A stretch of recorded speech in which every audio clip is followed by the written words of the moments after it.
ব্যাপার? এত জরুরি তলব, ঘটনা কি? আপনার আমি এতগুলি টাকা দিছি, আপনি তো কিছু করতে পারলেন না। না পারলেন আসামি ধরতে, না পারলেন মজলুমের কাবু করতে। আমার কাছে মনে হচ্ছে আপনার কাছে আসাটা আমার বিত হয়েছে। আপনি কি আমার লাগে গরম দিয়ে কথা বলতেছেন? দেখেন, আমার সামনে কেউ মাথা গরম করে কথা বললে কিন্তু আমার মাথা টাং করে রক্ত উঠে যায়। এখন কিন্তু সন্ত্রাসী কর্মকাণ্ড ঘটে গেলে আপনি আমাকে কিন্তু কিছু বলতে পারবেন না। দেখছেন না আমার গ্রুপের মায়েরা কিভাবে মাইসির ঠ্যাং ভাঙে? আপনি কি আমার ঠেট দিতেছেন নাকি? শোনেন, একটা কথা মাথা রাখবেন, কিন্তু আপনার কিন্তু আমি কাস্টমার, আর কাস্টমার হলো লক্ষ্মী। লক্ষ্মীরে কিন্তু এইভাবে থ্রেট দিতে পারেন না, আপনি এইভাবে ধমকাধমকি করতে পারেন না, ভয় দেখাতে পারেন না। আমি আপনাকে ভয় দেখাইলাম কখন? দেখেন, আমি আপনাকে ভয়ও দেখাই নাই, আমি আপনাকে হুমকিও দেই নাই, আমি আপনাকে থ্রেটও দেই নাই। আমি আপনাকে স্বাভাবিক একটা কথা বলতেছি।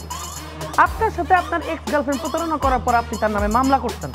সেই মামলার ভয়ে সেই মেয়ে আত্মগোপন করছে নাকি বর্ডার ক্রস করে দেশের বাইরে চলে গেছে, পালায় গেছে, সেটা তো আপনি জানেন না। জানেন, আপনি আমার তার কোনো ঠিকানা দিতে পারেন নাই, আপনি আমার তার একটা ছবি পর্যন্ত দিতে পারেন নাই। আমি তারা বাইর করবো কিভাবে?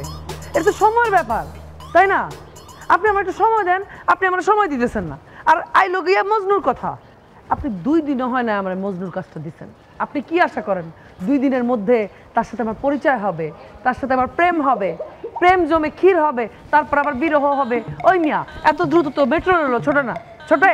হ্যাঁ, আর আপনি আমার করতেছেন সব কিছু এত তাড়াতাড়ি।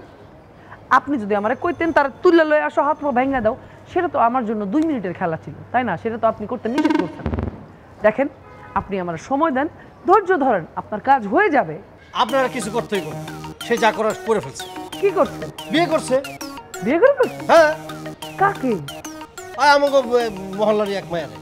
ও, সে বিয়ে করে ফেলছে, কিন্তু আপনার দেখে মনে হচ্ছে সে বিয়ে করে ফেলছে দেখে আর কষ্টে বুক আপনার ফাইটে যাইতেছে।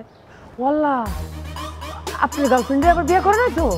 না মানে, গার্লফ্রেন্ডের বিয়ে হয়ে গেলে মানুষ যেরকম কষ্ট পায়, আপনার চেকমুখ দেখে মনে হচ্ছে আপনি এরকম কষ্ট পাইছেন। আচ্ছা, আমি বুঝছি, মানে আমি ব্যাপারটা বুঝতে পারছি। আপনার যে আমার কাজ হইব না, কোনো পেছালের দরকার নাই, হামকামেরও দরকার নাই। গিয়া আমি যে টাকাটা দিছি, আপনি আমার সেই টাকাটা দিয়ে দেন। কেন? আপনি কাজ করেন না আমার, তো টাকা ফেরত দেবেন না?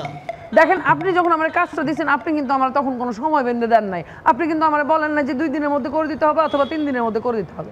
আমি তো কাজটা শুরু করে দিচ্ছি, তাই না? আমার একটু সময় দেন। শুরু করে দিয়েছেন, তাহলে আজকে কাজটা শেষ করেন, আমার টাকাটা ফেরত দেন। আর না দিলে? আরে আপনি তো কাজটা করেন নাই আমার, তা আপনি টাকাটা ফেরত দেবেন না?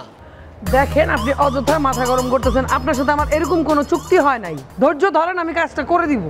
বুঝছি, আপনি টাকা দিবেন না তো ওকে, টাকা লাগবেন না, যা।